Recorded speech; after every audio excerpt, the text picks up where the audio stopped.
Okay. I'll explain it like this. Okay. You have one thing on this earth, and that is free will. And it is the free will to go to heaven or hell. That's the only free will you have. That's it. That's it. And the choice is just really, That's really it. clear, is it? And the choice is super clear. The thing Okay, is that I can tell you the future. I can tell you everything. Oh, sick. Awesome. Tell me the future. The future is we're going to get bombed here pretty soon. The first horseman came in 2008. Well, let's put it this way. The three horsemen are the last three U.S. presidents, and the fourth horseman will be the next U.S. president. How do you know that? And how? Okay. Explain that. Explain. Well, you just... Hi, everyone. Thanks for watching. Most of the content on my channel is supported by generous patrons, but made available for free to the entire world. If you support that, please consider adding your support at patreon.com/atheistdebates. This clip, however, is from one of the many programs that I do on YouTube on The Line. And if you liked it, feel free to visit, like, subscribe, and watch The Line Network live. Thank you. We have some more callers, including our first theist of the day. And as such, I'm getting ready to put this theist live. For my breathing comfort, I would like Austin to start, and I will just listen. In my great theater, you got that theist in there. I'm gonna fail. We all know. So it's like we should have like a poll with an over how long will I actually stay quiet. But we're gonna try it. So David is a theist calling from Oklahoma, pronouncing him. Says wants to talk about Revelation and President Trump and the things that are happening. Hey, David, you're on with Austin and maybe me. Oh, how excellent. Thank you very much. Glad to be here. What do you got for us today, David? Oh, wow. I'm not sure where to start. Where would you like to start? You want to talk about homosexuality being an abomination? You want to talk about women that's not supposed to speak in church? Would you like to talk about the horsemen? Okay, let's the words on the screen under the video say is God okay with homosexuality? So let's start there. Let's start with homosexuality being, as you just said, an abomination. Tell us about that.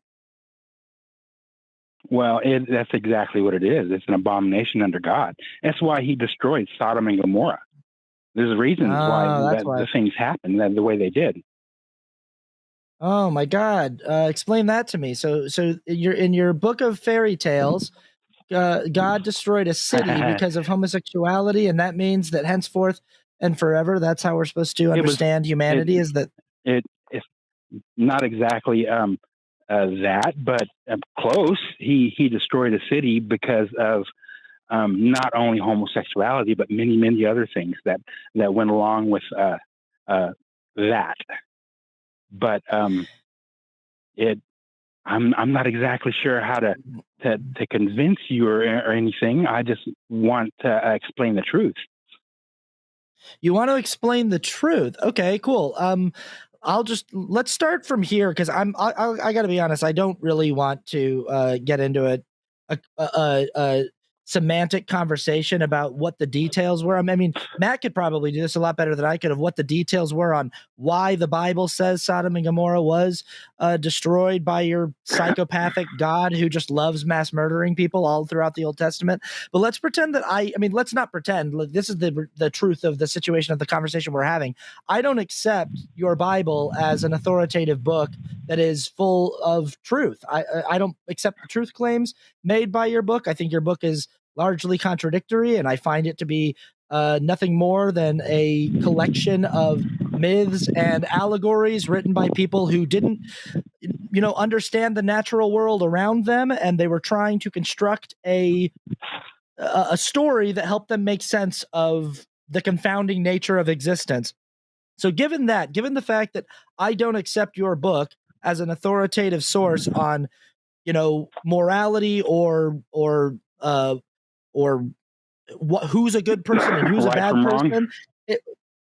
Exactly. Why, why would I accept that being gay is bad?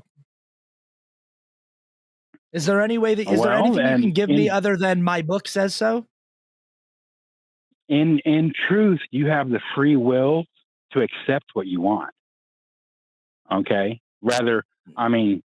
Facts are facts, but yet you can always choose. That's your God-given right. Oh, what a nice God. He allows me to choose. Man, that's so cool of him. So can anything happen that is not God's will? Anything in the universe? Can anything happen and save it be for his will for that to happen? Can anything happen? You're asking stuff like if I'm asking if anything in the world, anything in the known universe can happen without it being God's will for that thing to happen. Well, the fact is no. He knows everything. Think so. And that's and right. He prepared And for everything. So if he knows everything that's going to happen and nothing can happen that's not his will, how do I have free will, David? How do I have the free will to make my own choices if he already knows what choice I'm going to make and nothing can happen that is not his will? According to you, you just answered no, nothing can happen that is not his will. No. That is what you said. Okay. You got it. Well, you're absolutely right, and I'm absolutely right. Okay, but here's the thing: you have a free will of your own to choose your reaction on every thought that you have. Okay. All right. So every thought that you have, you can choose to react or not. That's your free will. No, but nothing. I'm not capable of doing anything unless it is God's will that I do that thing. You said nothing can happen in the known universe unless it is God's will, and God knows everything that ever will happen or ever has happened. So I don't have free will. I exist inside of the physical universe. I am not an independent agent acting outside of the universe. Okay. I'll explain it like this, okay? You have one thing on this earth, and that is free will. And it is the free will to go to heaven or hell. That's the only free will you have. That's it. And the choice is just really clear, is it? And the choice is super clear. It's simple. And if you really don't believe me, we can go back to the Bible and I'll explain it. And let's talk about the here and now. I don't believe you. And David, I don't believe you. And again, I don't accept your book as an authoritative source. So we're not going to use your book as a source for why it's true or not true that I have free will given to me by your God. But let's talk about this free will thing. So according to you, like this is the circumstance that we find ourselves in, you and me, David, as people, is like, it's like I wake up in a room with no memory of how I got there. I just find myself in a room and there's, like a gaming system in front of me. And there's just a sticky note on it that says, play me. And I start playing this game, and it's an RPG. It's a role-playing game. I'm walking around, and there's a pretty big map in this game, and I get to talk to people, and I have choices. There's a dialogue menu that drops down when I talk to NPCs of how I can respond to them and what, who I get to choose, who I talk to, who I don't talk to, which side quests I accept and which side quests I don't accept. But here's the big thing is, do I get to choose to not play the game at all? Do I get to choose whether or not I exist in that room at all?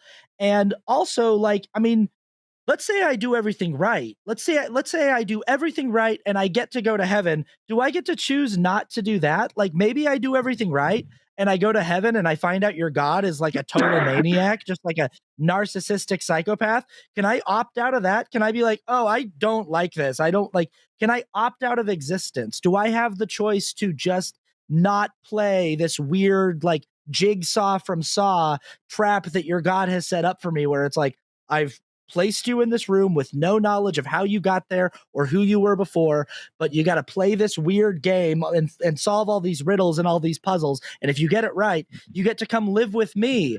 Isn't that great? It's like, maybe I don't want to go live with the sadistic, narcissistic overlord who trapped me in the prison and said, if you solve all of my riddles, you can come live with me. Maybe I just want the freedom to not exist. Do I have the free will to do anything I want like that? Well, of course not. You're alive. And since you're alive, you're here. And since you're here, to play the game. You have to play the game. Right. Yep, I'm forced to play the game. Exactly. And since you have to play the game, then you must listen and understand. If you don't listen and understand, then the things that are happen and the way they play out. See, let's put it for instance, if you were raised by an atheist, then you will probably become an atheist. Okay? If you're raised by a Christian, you'll probably become a Christian. Oh, but David, don't you know that our entire community is made up of former Christians? Don't you know that all of us are people who were raised Christian in Christian communities? I was raised, and they lost their way. Every single one of my, we lost our way. Oh, but I love how you make this statement. If you're raised by atheists, you'll become atheists. If you're raised by Christian, you'll become Christians. Oh, I was raised by Christian. Oh, well, you lost. Could become. Yeah, I could do anything, David. David, we're getting off. We're getting off track here. Free will comes back into play, doesn't it? Yeah, but David, I don't. We've already established I don't actually have free will. I'm not allowed to do anything that your God doesn't want me to do. No, I can't. I can't choose whether or not to play this weird. I'm being forced to play the game. You acknowledge that, David. I can't choose not to play the game, whether I like it or not. That's the thing. I'm being forced to play the game. That's right, because you're alive. That's because you're alive. If you wasn't alive, you wouldn't, of course, you wouldn't be forced. But you are alive, and you are here, so you have no choice but to play the game. And since you are playing the game, you better start listening. No, you have a say on if you want to go to heaven or hell. David, you better start listening. Yes, sir. You better start listening to what you're saying. You're acknowledging I have no choice in this paradigm. You're saying I have free will and I also have no choice. I am forced to participate in this sick, sadistic game that your God has created for me. I am forced against my will to participate. I have no choice. No choice, you said. Because I exist, I have no choice. Yeah. I am forced. I'm forced to either be a stupid asshole like you so I can go to heaven, or be a kind, humanistic person and go to hell because I'm nice to gay people. Those are my choices. I either have to be a bigot and an ignorant asshole so I can go to heaven, so I can go to bigot heaven, or I need to be if I choose to just go, no, I'm not going to play the game and I'm just going to be as nice of a person as I can, I go to hell. Either way, though, I don't get to choose to just opt out of the game. I don't get to just go, hey, can I just not do this? I don't really like it. I don't really like the way you've set things up. I don't like the rules of the game. I think that it's pretty unfair, and I don't like your personal dogma that you're trying to get me to adhere to. Can I just opt out of this? And you're saying I have no choice. I have no choice to opt out of it. David, that is not what free will is. I like I said, the only free will you have. I'm going to mute you, David, because I don't care for you to keep repeating yourself. It's time for me to interrupt, and hopefully you'll listen very closely, because when I take you off mute, I would like an answer to my question. I don't give a shit what you think about free will. Your version of free will is bizarre. I don't believe that I have free will in any libertarian sense. And if you say, oh, you got a free will in how you play the game, but you don't have a free will about whether you play the game, I don't care. You said that we're stuck playing the game, and so we have to listen and understand. And I would like you to tell me, what do I need to listen to and understand? And how do you know that that's the right thing for me to listen to and understand? I'm going to take you off mute now. Go ahead. Okay. The way you listen and understand is by being silent and listening to your inner thought. David, I didn't ask how to listen and understand. I said, what do I need to listen to and understand? And how do you know that that's the right thing to listen to and understand? Do you know right from wrong? Is that what you're asking? Okay, I'm going to mute you again, David. You said we need to listen and understand. And I'm asking you, what do we need to listen to and understand? What do I need to listen to and understand? What do I need to listen to and understand? That is the question. It's the only question before you right now. What do I need to listen to and understand? There will be a follow-up question. As briefly as possible, tell me what I need to listen to and understand, please. Okay. I beg you, for one, listen to me. And I'm going to mute you. Listen really fucking closely.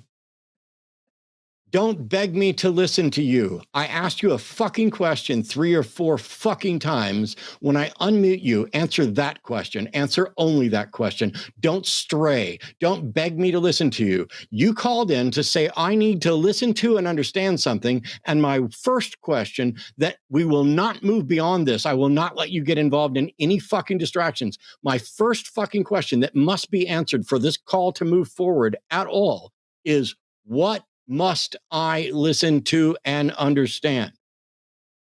Let's try this again. I would like you are for now, you to. Oh my God, you were fucking talking while you're muted, David. You are now unmuted. Answer my question and don't answer anything else. I would like for you to listen to me explain. David. That's what we're asking you to do. We are listening. Like, that's why you're here. I'm literally fucking begging you. You said I need to listen and understand. When I unmute, I want you to say, you need to listen to and understand X, and then put in the thing in X. If you say anything else, I will hang up on you. Actually, I won't, because that would be disrespectful to Austin and the callers and the viewers. All I want you to do is say, you need to listen to and understand, boom, whatever the hell it is. I'm going to unmute you. Try again. You're unmuted. Are you listening? Okay. You need to listen to me. You dumb motherfucker. When I tell you, I need you to say exactly. See, you're now you're wasting my time. And you're wasting the viewers' fucking time, because you don't know how to fucking have a simple conversation and answer a simple fucking question. And I'm starting to think that you're doing it on purpose. I'm going to unmute you. Nobody can hear you right now. So if you're talking, stop. I'm going to unmute you. And when I do, I would like you to say, I understand you are asking me what you need to listen to. You are unmuted. I understand. I understand what you need to listen to. No, you don't. You didn't fucking listen again. I didn't tell you to say, I understand what you need to listen to. I said to say, I understand that you are asking me what to listen to. You can't even follow one simple fucking question with any precision at all. Your brain is muddled goo. Once again, I would like you to tell me, I understand that you are asking me what to listen to. Try again.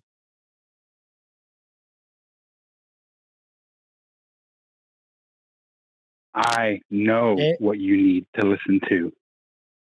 What is it? David, answer the question. What do we need to listen to? Muted him. I already fucking muted him. David, when I tell you what the fuck to say, I'm going to unmute you in a second. I need you to say, Matt, I understand that you are asking me what you should listen to. If you say any other fucking words, I'm completely done with you. So write it down, type it if you need to. Matt, I understand that you are asking me what you should listen to. Let's try it again. Matt, I understand what you. Hell, I don't care. Yeah, I knew it doesn't matter. Bye. You're a fraud. Hey, man, You're a fraud, I could David. tell you the truth. You're a fraud, David. You're a fraud. I'm going to mute you. You're a fraud. You are incapable of following the basic communication. You are incapable of following a simple line of reasoning, and you are incapable of answering a simple fucking question. Even when I mute you and hand walk you like a preschooler up to the edge, saying all you need to do to continue this conversation is to say this, and you are so fucking incompetent that you cannot do that. Please don't call in to defend gods when you are this fucking broken in the head. I'm going to give you one last chance, just because maybe Austin will say something that changes this. Instead of saying exactly what I wanted you to say, which would have allowed us to figure out that you did, in fact, understand what I was asking when it's clear that you fucking don't, I'm going to unmute you, and you can say whatever you want. I would like for you to tell us what you think we need to listen to so that we can get to the why. But I no longer give a shit about what any words are that come out of your mouth. So after I unmute you, say whatever you want. Here you go. Well, some of the things that you said and ridiculed me, I went ahead and took it. I even tried to listen to you and tell you what you wanted to hear, but instead all you wanted to do was gripe and complain about what you think I might say next. The thing is that I can tell you the future. I can tell you everything. Oh, sick. Awesome. Tell me the future. The future is we're going to get bombed here pretty soon. That's going to happen. I promise you that. But the thing is we're talking about the horsemen. You don't know who the horsemen are. And that's the main reason why I wanted to talk to atheists, because they don't believe the Bible, and I want to make them change their mind.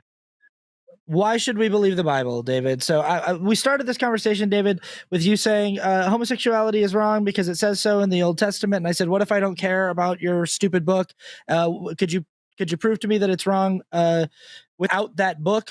Or is that your only source? But it sounds like that is your only source. So why should we take that book seriously? Why should we accept that book is a credible, authoritative book that should be listened to and taken seriously? Because, man, it was written thousands of years ago. We're talking some of them 1800, but still 2,000 years ago. And the things are coming true right now to this day. Revelations is happening, oh my God. And y'all don't see it.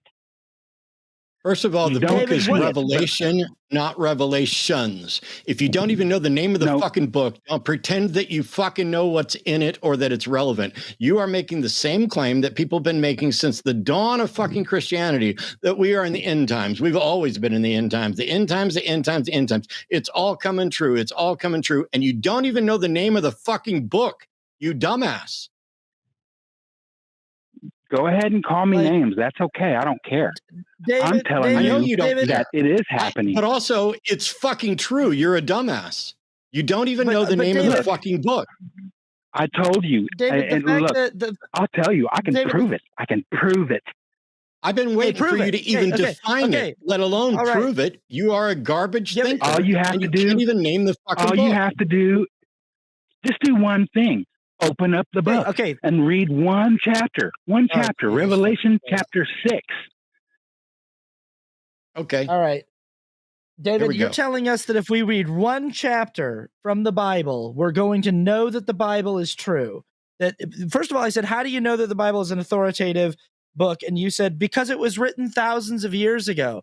Who the fuck cares? That's not a reason to think it's true. That's a reason to think it's not true, especially with all of the rewriting and all of the revisions that have been done in those thousands of years. All of the different people who have reinterpreted and retranslated the Bible into different languages and into the parlance of different times, where they go, like, do you know, like the word, we're talking about homosexuality in the Bible. Do you know that the word homosexual didn't arrive in the Bible until the year 1946?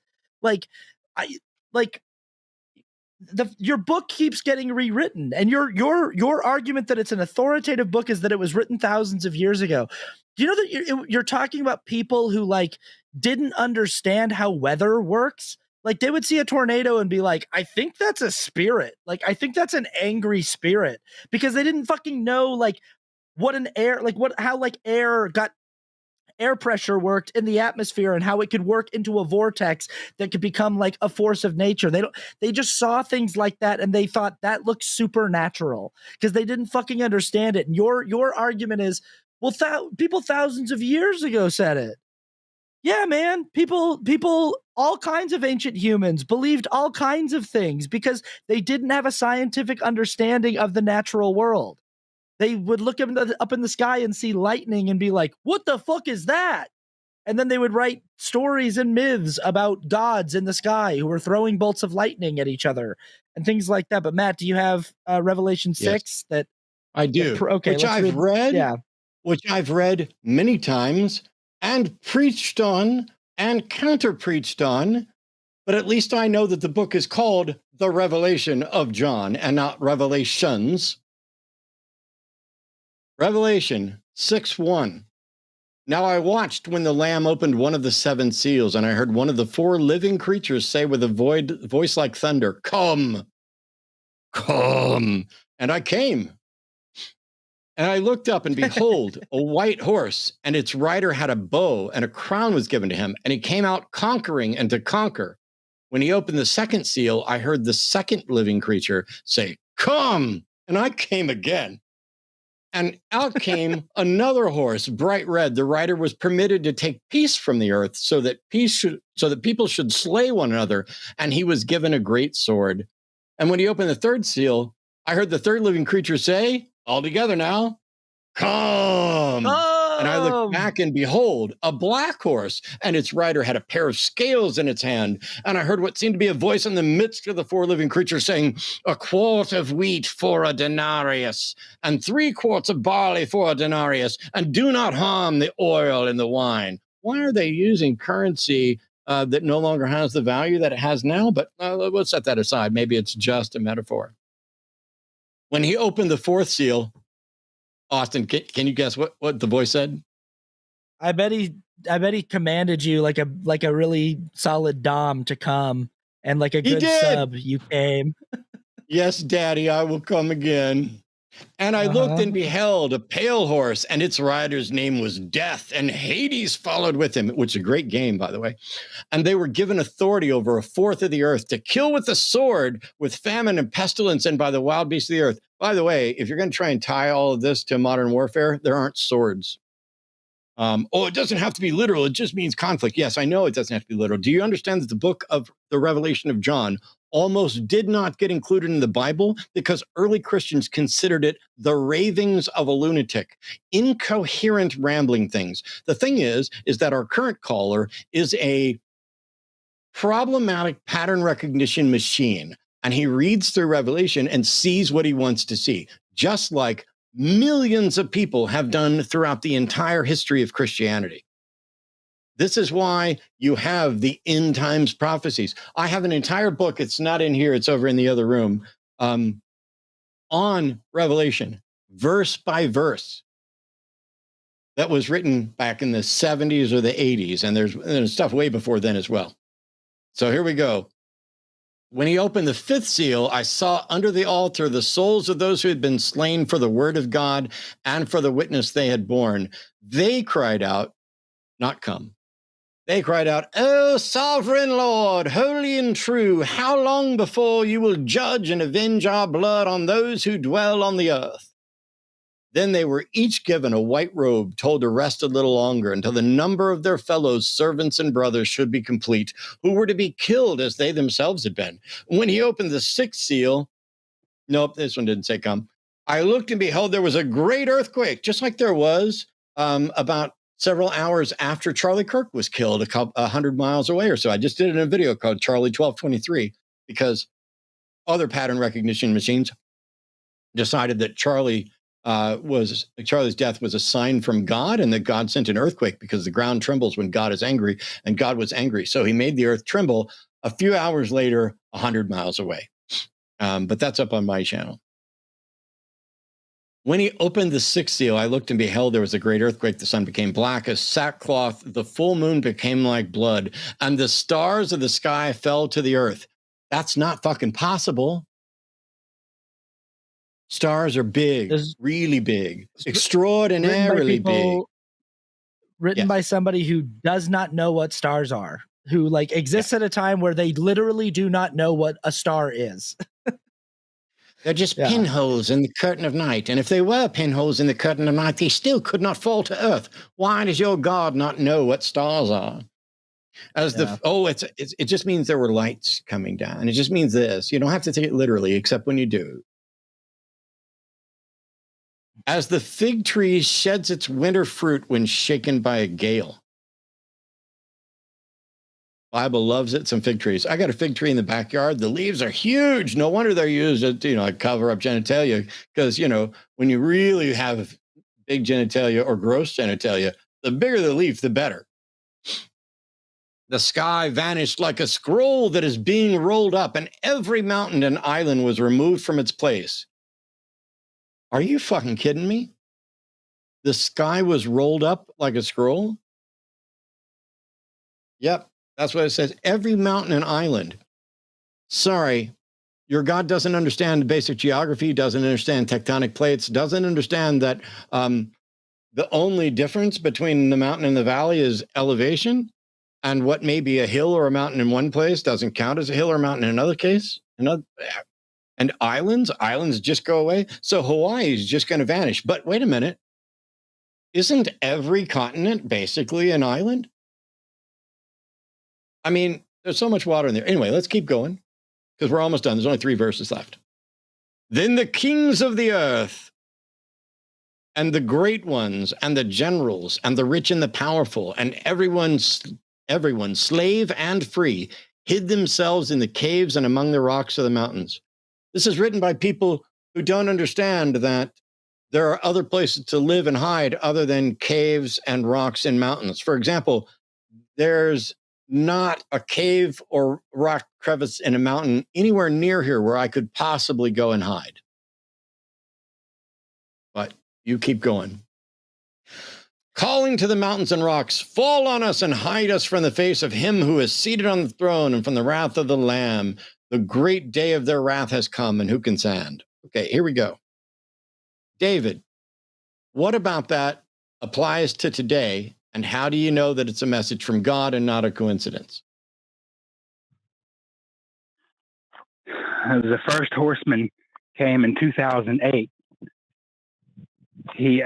Let's put it this way. The 3 horsemen are the last 3 U.S. presidents, and the 4th horseman will be the next U.S. president. How do you know that? And how? Okay. Explain that. Explain. Well, you read the horseman. Okay.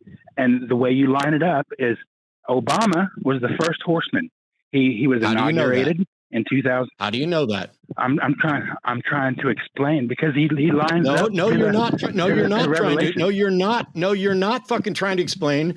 His inauguration isn't relevant to whether or not he was the horseman. I'm asking you, how do you know Obama was the first horseman?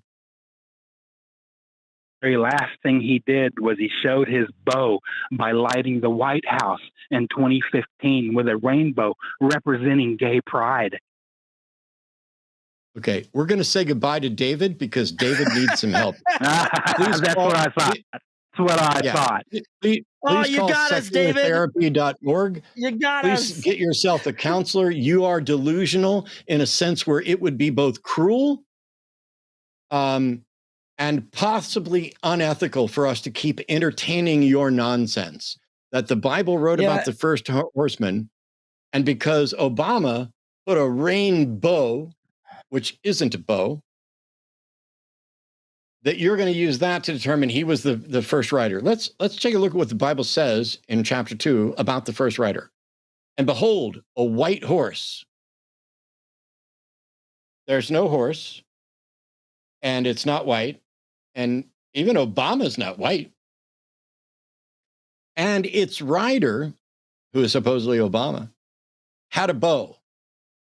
Do you think the author of the Bible was talking about a weapon, a rider on a horse with a weapon, like he was when he talked about swords and other stuff? Oh, no, that doesn't fit because we don't tend to have our leaders ride horses and carry bows anymore. So David, realizing that it's going to be incredibly anachronistic to pretend that that's actually going to happen, has to go with an English fucking translation and then excuse the word bow in English with rainbow in English when the original words were not the same. Yeah, David most likely thinks that the white horse that Obama rode in on was his vice president, Joe Biden, and that's the white horse that he's on. And then the bow is the, it's just like the way that, like, the fact that he went, oh, I got you guys. That is so wild. I don't know how, and you're right. I think it might be borderline unethical to try to talk to a person like that because he's so, but that's where I say, like, the line between all of the people who were convinced they were going to be raptured on the 23rd and the 24th and people like David, I don't see the distinction. And David probably looks at those people and thinks, oh, they're a bunch of nut bars. But I'm like, you're sitting here arguing with us that we better listen up to the word of God and that the word of God is the Bible. And when we say, how do you prove that? You have us read Revelation chapter 6, which is just a bunch of nonsense. It's literally just a bunch of nonsense. And then you ham-fistedly shove modern events into this like weird collection of imagery and just kind of go, well, what if Obama's the first writer and the bow isn't a bow and arrow, but it's a rainbow? And like, it's just like, but that's not what it says, dude. You're just grabbing on to whatever strands you can from reality and forcing them to sound like they corroborate your book.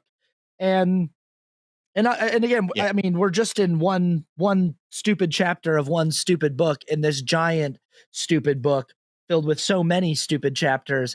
And that's why I kind of started the call by being like, what if we just say, I don't believe that your book is authoritative or credible at all? Could you actually explain to me why homosexuality is bad without it? And obviously, no.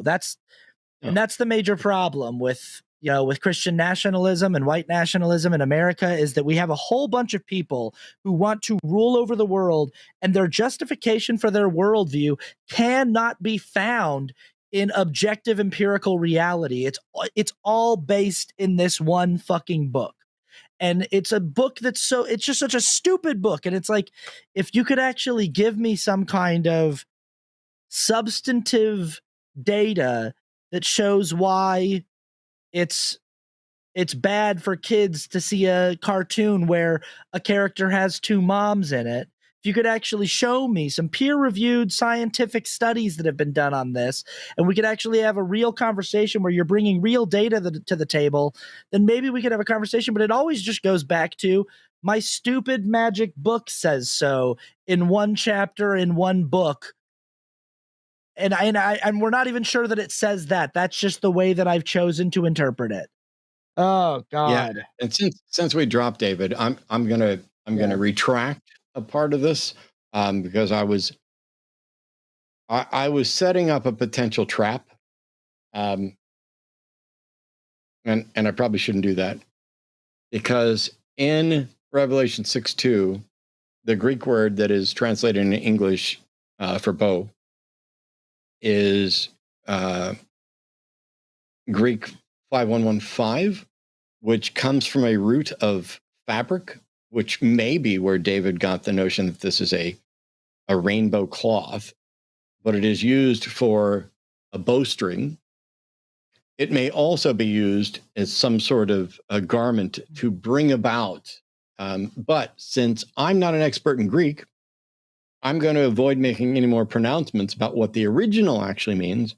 I just find it really bizarre that people who are desperately seeking messages and hidden messages and patterns will go in and pretend that this stuff was intended to be read in English for them. And maybe it was. Because if there's a God, and God knows that it's going to be, 2025 before we're able to tell who the first 3 or 4 horsemen are, and he knows that most people are going to be reading English then God made sure that the original book was irrelevant and was translated into English at the appropriate time. And it's the English one that's right. This is how you get to the King James only AV 1611 folks who only adhere to the version of the Bible that was specifically, let's see, instruction. Well, what's the right word? Basically, an adulterer didn't want to be excommunicated, so he had his guys put together a Bible that would excuse him. But all right, this is so weird because at many opportunities, David could have said, "Oh, I understand, Matt, that you're asking me what you should listen to, and I'm going to tell you that you should listen to the inner witness of the Holy Spirit. You should listen to what the Bible says in English, in Greek, in Hebrew, in Aramaic. I'm going to say you should listen to me. You should listen to God." And then we could move on to the next thing and say, okay, how do you know that's the thing I should listen to? And how do I do it and do it right? Doing it and doing it and doing it. And we can't get there because David is not in touch with reality. David is reading the book and, let me put on my Southern hat for a minute. Bless his heart, thinks he's getting messages about the end time from God. Just like all the people who thought that the end was coming the other day, and all the people who thought that it was coming every other time, they said, oh, well, let's look at it, because here's the 4 horsemen, and the first one was Obama. Cool. So Obama was the first one. I guess I should have let David finish, because that would mean that the second one is either Obama 2 or Trump 1. And then the third one is either Trump 1 or Biden 1. And then the fourth one is either, the fourth one would be Biden, 1, 2, 3, 4. There we go. But since we're going by men, we'll just go Obama, Trump, Biden, Trump. Is the second horseman and the fourth horseman, are they the same person, or is it the one that comes after Trump? Is it going to be Stephen Miller that is the fourth horseman of the apocalypse, or whoever the right is going to appoint to take over when it all falls apart? Here's the thing. I read the entire chapter. That is the entire chapter 6 of the Revelation of John.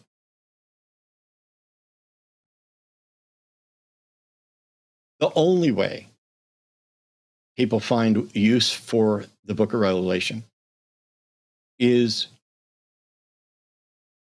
by asserting that they have found hidden messages and patterns, because on its face, it does not make sense. Oh, it's intentionally like that. That's God making it so that you won't know what it means until it's too late. Well, whoop-de-doo. Thank you for letting me know that it's too late.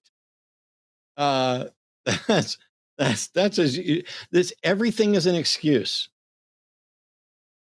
Everything is an excuse. Well, it doesn't look like that way to you because you're not saved, because you're not reading it right, because you're not trusting God, because you're not this, because you're not that.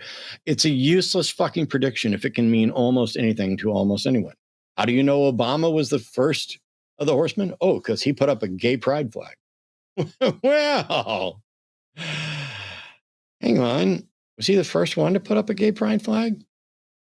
Yeah, and it's like, why wouldn't the book just fucking be more specific? Why wouldn't it just say there's going to be a man named Barack Obama who is going to lead a great nation, and he's going to put a rainbow over the house in which he resides as the leader of that nation? Just fucking say it. And that way we don't have to do all of this. What does it mean? Oh, could it be interpreted to mean that way? Like, why doesn't your fucking God know how to just make predictions and prophecies that aren't specific? That aren't just it's always this thing of like, well, things are coming true, wars and rumors of wars, the gnashing of teeth, weather events like earthquakes, the shaking of the earth. Yeah, shit that just you mean shit that just happens all the time? That just happens every year? That like every month there's a major weather event somewhere in the world. There's always a war going on.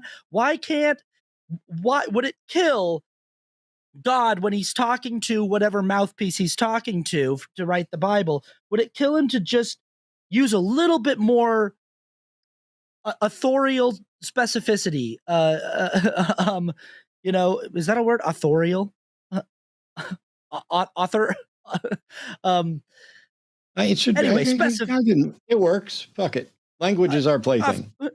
Also, Obama didn't fly a gay pride flag. They did it with lighting. They put a pride flag up in lighting on the White House. The first pride flag that was actually flown at the White House was in 2023 under Biden. So maybe Biden is the real first horseman. And I tell you what, if the apocalypse doesn't happen very soon, that will be the shift. It'll be, it meant for the people who think it meant a pride flag. And I don't know why it means a pride flag. These people are absolutely terrified of queerness. We've turned trans people, the less than 1% of the population, into the biggest boogeyman and most talked about part of the population ever. It is, hey, this person stole $50,000. Yeah, but he's not trans. Look at what the trans people are doing. Hey, this person just violated due process and rounded people up. This guy just violated international law. This guy's supporting the genocide. But, wait, there's trans folks out there. There's trans. And, this is happening. We can't pay attention to all of it because I'm so sick of hearing about trans people. But also, them gay people, they got away with it for too long. And we, in Obergefell, we got around to that. Now those homosexuals are just doing too much. And it's the end times. You guys are absolutely closeted and terrified of it. Yeah, Donald Trump's key spiritual advisor, his personal spiritual advisor, just pled guilty to sexually assaulting children. But we got to talk about a Netflix cartoon that was canceled 3 years ago that had a trans character in it. Because, the kids might have watched a cartoon where a character was trans. Guess what? The kids go to school with queer classmates. They go to school with classmates who have queer parents. That's just the reality of the world they live in. But we can't talk about the absolute pandemic of child sexual abuse in Christian churches. We can't actually just sit down and have a conversation about that. We can't talk about the epidemic of gun violence in America and things that actually substantively endanger children in a very clearly, plainly observable way. We've got to talk about kids just being made aware that trans people exist. Hi, thanks for watching. If you enjoyed that, or if you think you have better arguments for the supernatural or God, the Sunday Show is live at 2 p.m. and 7 p.m. every Sunday on The Line. Links below.